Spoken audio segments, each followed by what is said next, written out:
लेकिन तनुजा साहब अभी इस वक्त तो अभी एक रोज पहले शायद खाकान साहब ने जो इंटरव्यू दिया वो आपको कह रहे हैं, पीपल्स पार्टी को कह रहे हैं कि इस वक्त पीपल्स पार्टी सेलेक्ट होने के लिए बेताब है और बिलावल चाहते हैं कि बस वो किसी तरह हुकूमत का हिस्सा बन जाए, हुकूमत में शामिल हो जाएं। तो अगर इस नौयत के इल्ज़ामात एक दूसरे पर लगाए जाएंगे, इतनी संजीदा नौयत के, तो ये कैसे आगे जाकर आप लोग एक हो सकेंगे फिर?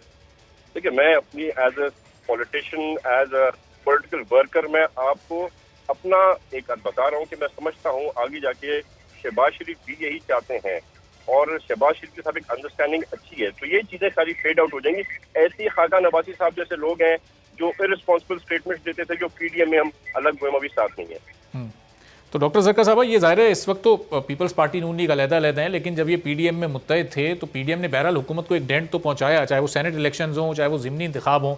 ये फिर अगर आने वाले दिनों में ये अपोजिशन जमातें तमाम मिल जाती हैं, एक हो जाती हैं, फिर पीडीएम मुतारिक और मजबूत हो जाती है, तो आपके लिए फिर आने वाले दिनों में एक नया चैलेंज खड़ा हो जाएगा?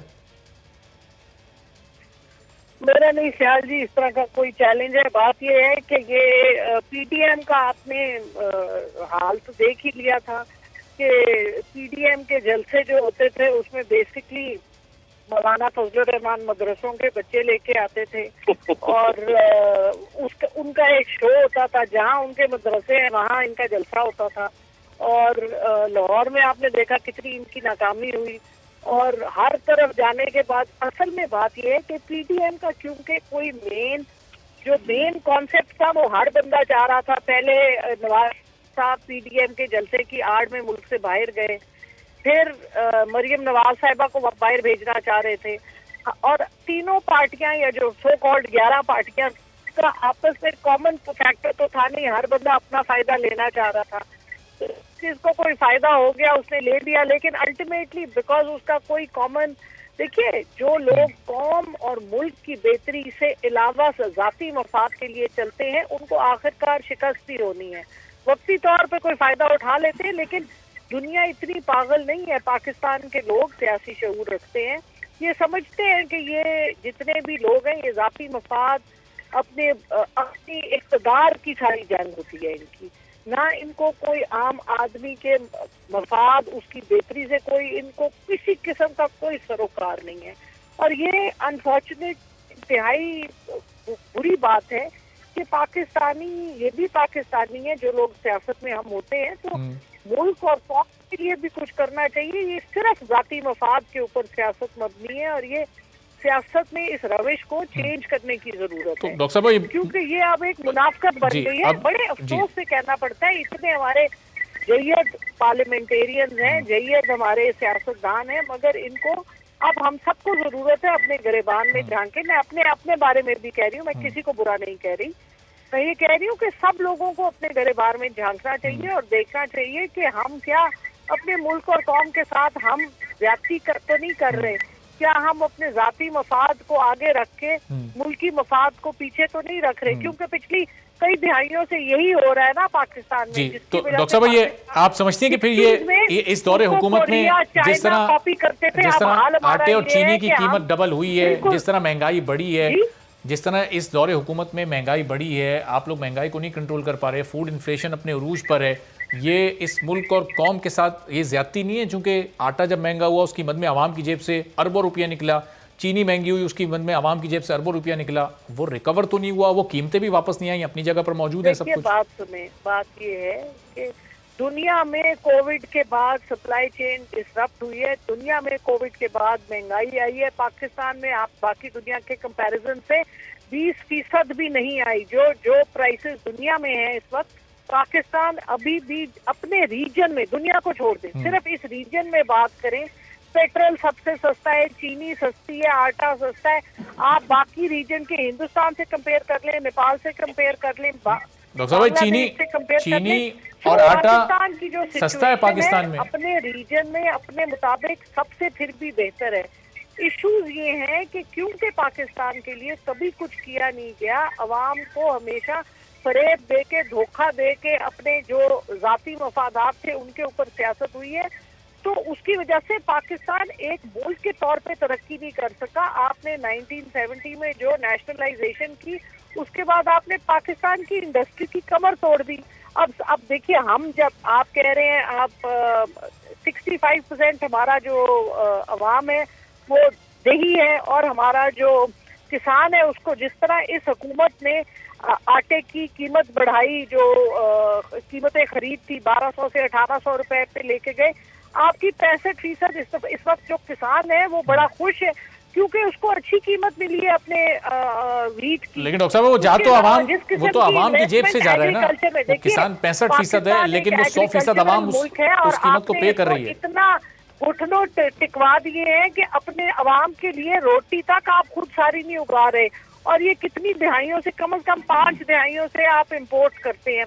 पहली दफा एग्रीकल्चर के लिए एक जामे प्लान बना है जिसमें चाइना की कोलैबोरेशन के साथ अब हम एग्रीकल्चर को उठाने जा रहे हैं कि एग्रीकल्चर जिसका आपने अभी तो बम्पर क्रॉप देखा, लेकिन इसके बाद एक टोटली डिफरेंट स्केल पे आएगा और इंशाल्लाह पाकिस्तान खुद कफील होगा अपनी ज़राअत में और खुराक में। फूड सिक्योरिटी दुनिया में एक बहुत बड़ा इशू बन चुका है और इट इज टाइम कि अब पाकिस्तान अपने पांव पे खड़े हो। देखिए फॉरेन पॉलिसी में जो हमने सॉवरेनिटी अपनी दिखाई है अभी लेखरी, ये एक बड़ी खुश आइंद बात है।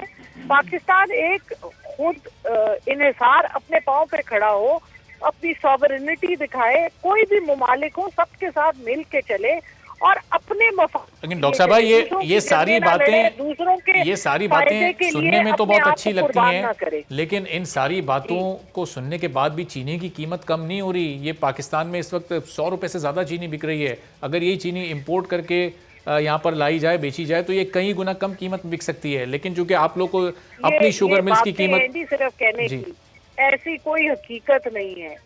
जो इस वक्त रीजन में हालात हैं, जो आप देखिए कोविड से दुनिया की इकोनॉमी, चाइना जो 10% से ऊपर जा रही थी, सिर्फ वो वाहिद इकोनॉमी है जो अब 6 to 7% पे रह गई है। इंडिया हमारा हमसाया -7% पे है।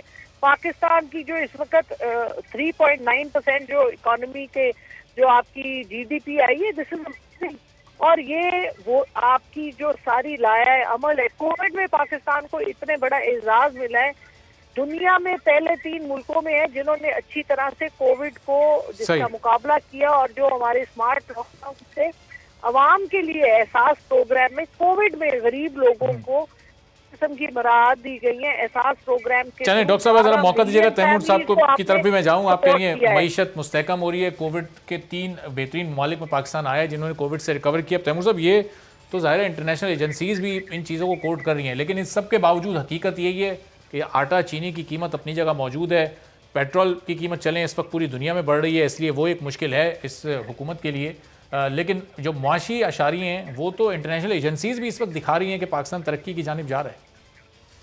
आपके वर्ल्ड बैंक ने कहा है कि आपका ग्रोथ रेट 1.5 है, जो ये 4 और कभी 5 पे ले जाते हैं। आपके IMF ने कहा है कि ये 2% है, तो वो 1.5 कह रहे हैं, ये 2 कह रहे हैं अपने फिगर्स के थ्रू। पहली बात। दूसरी बात आपने की कि बड़ा अच्छा काम किया कोविड में पाकिस्तान ने, तो थैंक्स करें मुराद अली शाह का। इमरान खान साहब उठ के सलूट मार के उनको सलाम पेश करें, जिन्होंने उनको सही ट्रैक पर लेके गए, उनको समझाया कि कितना सीरियस इशू है। वो बयान याद है आपको? घबराना नहीं है, नजला है, जुकाम है, सही हो जाएगा, शोशांता किसी का। ये बातें तो हमारे फ्रेंड साहब कर रहे थे। अच्छा, आप बात करें एग्रीकल्चर पॉलिसी की। आपने एग्रीकल्चर पॉलिसी में सिर्फ और सिर्फ 12 बिलियन रखे हैं, जो इस मुल्क की बैकबोन है। उसमें अगर आप इन्वेस्ट करने को तैयार नहीं है, what results do you want to get? और उन्होंने बात की 1800 के रेट की, उन्होंने रेट बढ़ा के 1800 किया। सिंध वाहिद सूबा इसने 2000 रुपए उस मिस्कीन हारी को जो है हमने दिए। तो हमें फॉलो करेंगे लोग तो कुछ ना कुछ पाकिस्तान की तरक्की जरूर हो जाएगी। जो खान साहब ने बातें की थी, अगर उस बातों पर अमल करते तो आज ना पाकिस्तान का ये हाल होता और ना 13 में से 12 सीटें ये हार रहे होते। आपने साइकिल पर जाना था जी PM हाउस, वो साइकिल की जगह पे आपने हेलीकॉप्टर इस्तेमाल कर लिए।